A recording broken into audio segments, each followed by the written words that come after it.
శ్రీకాళహస్తి నుంచి social media activist Shashi గారిని మాట్లాడవలసిందిగా కోరుతున్నాం.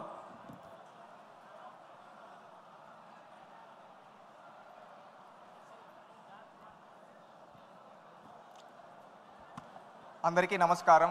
వేదికను అలంకరించిన పెద్దలకు ప్రతి ఒక్కరికి నా యొక్క హృదయపూర్వక నమస్కారములు. ఈరోజు కడప చూస్తుంటే ఒక పసుపుమయమైంది.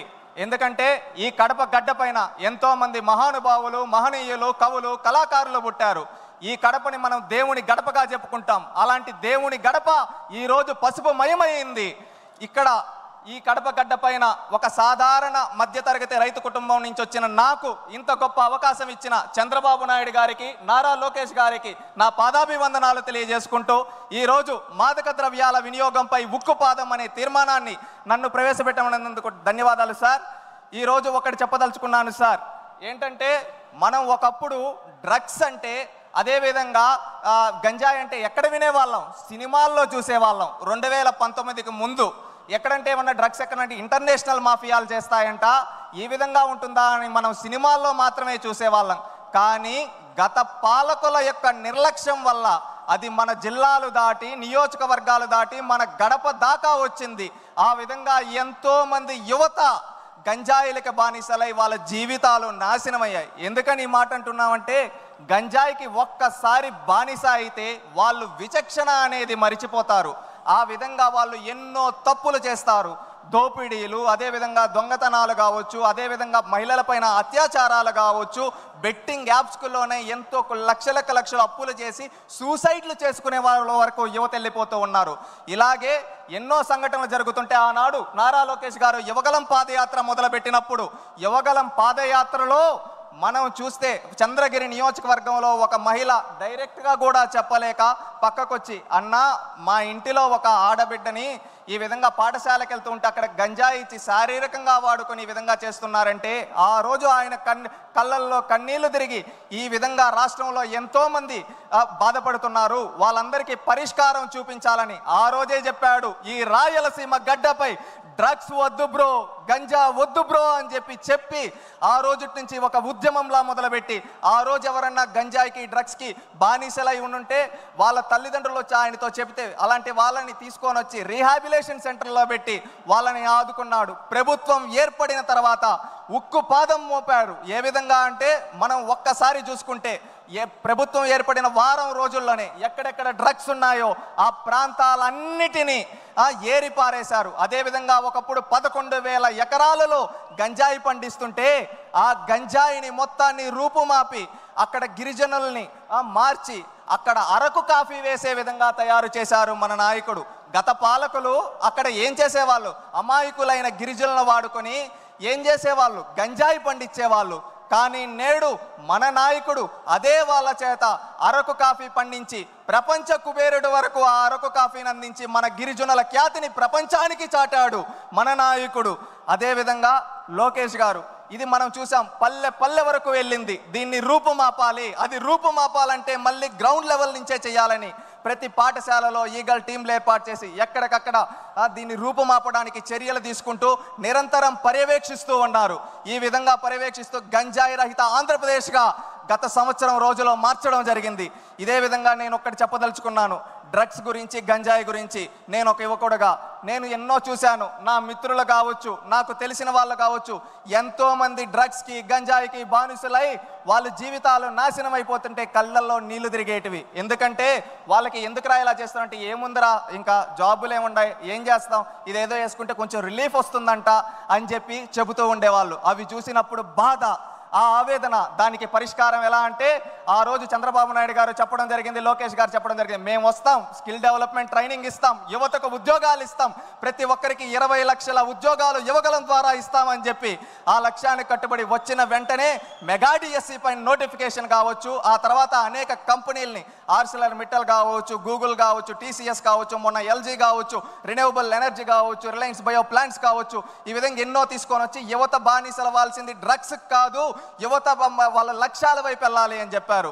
ఎందుకంటే మన దేశంలో అత్యున్నతంగా యువత ఉన్నారు. యువత తలుచుకుంటే ఏదైనా చేయగలుగుతారు, ఏదైనా సాధించగలుగుతారు. ఎందుకంటే యువత దేశానికి వెన్నెముక్క, రాష్ట్రానికి వెన్నెముక్క. అలాంటి యువత ఏదైనా చేయగలుగుతారు. ఎందుకంటే ఇది నేను ఒకటి చెప్తున్నా అంటే, ఒకటి 1990 రోజులు గుర్తుకొస్తున్నాయి. ఆనాడు పల్లెల్లో ఏంటంటే ఎవరైనా కానీ పల్లెల్లో పనులు చేసుకుంటామనే రోజుల్లో ఇక్కడ ఉండే యువత పనులు చేసుకుంటే ఇక్కడే మిగిలిపోతారు, వాళ్ళు చదువుకోగలిగితే వాళ్ళు ప్రపంచ నలుమూలలకు వెళ్తారని ఆ రోజు మనం చూస్తే బడి పిలుస్తుంది ప్రోగ్రాం కావచ్చు, చదువుల పండుగ ప్రోగ్రాం కావచ్చు, ఇలాంటి ప్రోగ్రాములు పెట్టి ఎంతో మంది బడుగు బలహీన వర్గాల వ్యక్తులను తీసుకొని వచ్చి అత్యున్నత స్థాయిలో ఈరోజు కూర్చోబెట్టే వాళ్ళ చదువు వల్ల మాత్రమే అది సాధ్యపడింది. ఆ తర్వాత నేడు కూడా 2019 నుంచి 24 వరకు అలాంటి పరిస్థితులే. యువతని గంజాయికి బానిసలు చేస్తే దాని నుంచి రూపుమాపి వాళ్ళని బయటకు తీసుకొని రావాలి, వాళ్ళు ఏదైనా సాధించగలరు అని ఒక లక్ష్యం పెట్టుకొని వాళ్ళని బయటకు తీసుకొని వచ్చడానికి ప్రయత్నిస్తూ కంపెనీలు తీసుకొని వస్తున్నారు. ఒక యువత గుర్తుపెట్టుకోవాల్సింది ఏంటంటే, మనం బానిసలు అవ్వాల్సింది గంజాయి కాదు, మనం ఏదైనా సాధించగలదాం. యువత అనుకుంటే ఏదైనా సాధించగలుగుతారు. మనం ఏం లక్ష్యం పెట్టుకోవాలి? మనం ఒక కంప్యూటర్ తయారు చేయగలుగుతామా, మనం ఏదైనా ఒక న్యూ స్టార్టప్ చేయగలుగుతామా, మనం ఇంకేదైనా కొత్తగా తయారు చేయగలుగుతామా అని లక్ష్యాలు పెట్టుకోవాలి. ఎందుకంటే మన నాయకుడికి ఒక గొప్ప విజన్ ఉంది, స్వర్ణాంధ్ర 2047 1 ట్రిలియన్ ఎకనామీ సాధించాలని. అది సాధించాలంటే యువతతోనే సాధ్యం. అది యువత ప్రతి ఒక్కరూ అది గుర్తుపెట్టుకొని మన నాయకుడు అడుగుజాడల్లో మన లక్ష్యాలు గుర్తుపెట్టుకోవాలి. మన తల్లిదండ్రులకు మంచి పేరు తేవాలి, మన కుటుంబానికి మంచి పేరు తేవాలి, మన రాష్ట్రానికి మంచి పేరు తేవాలనే లక్ష్యంతో ప్రతి ఒక్కరూ పనిచేయాలి. ఆ విధంగా పనిచేస్తే ఖచ్చితంగా మనం అనుకున్న 2047 స్వర్ణాంధ్ర విజన్ లక్ష్యం చేరుతుంది. ఆ రోజు తెలుగు వాళ్ళు ప్రపంచాన్ని శాసించే స్థాయిలో మన నాయకుడు కలగన్న విధంగా మనం ఉంటాం. ఎందుకంటే 2020 సాధ్యపడింది, 2047 కూడా సాధ్యపడుతుంది. డ్రగ్స్ లేని ఆంధ్రప్రదేశ్గా తయారు చేయడానికి ప్రతి ఒక్కరూ పూనుకోవాలి. మనం ఎప్పుడో 1 సంవత్సరమో 2 సంవత్సరాలు 3 సంవత్సరాల తర్వాత కాదు, ఈ సంవత్సరం ఎండింగ్ అంతా 2025 అంతా డ్రగ్స్ ఫ్రీ ఆంధ్రప్రదేశ్గా ప్రతి ఒక్కరూ పూనుకోవాలి. ఇది ప్రతి ఒక్కరూ ఒక సంకల్పం చేసుకుంటే అది సాధ్యపడుతుంది. ప్రతి ఒక్క యువత ఆ సంకల్పం తీసుకుంటారని కోరుకుంటూ ఉన్నాను. నేను ఒక యువకుడుగా ఆ సంకల్పాన్ని తీసుకోవడానికి సిద్ధం. నేను డ్రగ్స్కి బానిసవను, మద్యానికి బానిసవను. నేను ఈ రాష్ట్ర భవిష్యత్తు కోసం పాటుపడతాను. నేను అనుకున్న లక్ష్యాలను సాధించడం కోసం ప్రతి ఒక్కరూ మనం ఎంచుకున్న రంగాల్లో మనం అనుకున్న లక్ష్యాల వైపు ముందుకెళ్తే మనం రాష్ట్రం బాగుంటుంది, మన నాయకుడికి మంచి పేరు వస్తుంది. ప్రతి ఒక్కరు చేయాలని కోరుకుంటా. ఇంకొకటి సార్, నేను ఒక 2 ప్రతిపాదనలు చేయదలుచుకున్నాను. డ్రగ్స్ ఎవరైతే సరఫరా చేస్తున్నారో, తయారు చేస్తున్నారో వాళ్ళ ఆస్తులు స్వాధీనం చేసుకొని రీహాబిలేషన్ సెంటర్లుగా వాళ్ళ ఆస్తులను మార్చాలని మిమ్మల్ని ఈ వేదిక ద్వారా కోరుకుంటున్నాను సార్.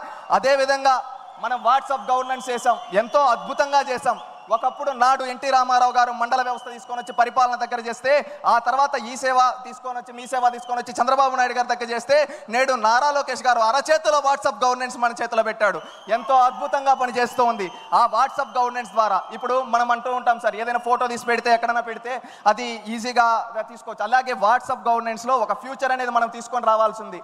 ఏంటంటే ఎక్కడన్నా ఎవరన్నా గంజాయి అమ్ముతూ ఉన్నా, ఎవరన్నా కల్తీ మద్యం అమ్ముతూ ఉన్నా, అక్కడ ఫోటో తీసి వాళ్ళ వాట్సాప్లో పెడితే అది మన దాని రెస్పెక్ట్ పోలీస్ స్టేషన్కి వచ్చి 24 గంటల్లో చర్యలు తీసుకునే విధంగా దానికి కూడా ఆలోచించాలని చెప్పి కోరుకుంటూ ఉన్నాను. మనం ఒకే నినాదంతో ఉండాలి.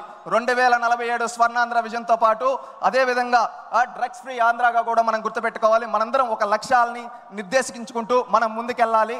నాకు ఎలాంటి రాజకీయ చరిత్ర లేని నాకు ఇంత పెద్ద వేదిక పైన అవకాశం కల్పించిన ముఖ్యమంత్రి దైవ సమానులైన చంద్రబాబు నాయుడు గారికి, నా ప్రాణ సమానమైన లోకేష్ అన్నకి హృదయపూర్వక కృతజ్ఞతలు తెలియజేసుకుంటూ, జై తెలుగుదేశం, జై చంద్రబాబు, జై లోకేష్, జై జన్మభూమి. శశి ఒక ఐటీ ఉద్యోగస్తుడు, శ్రీకాళహస్తిలో ఒక రైతు కుటుంబంలో జన్మించినటువంటి వ్యక్తి.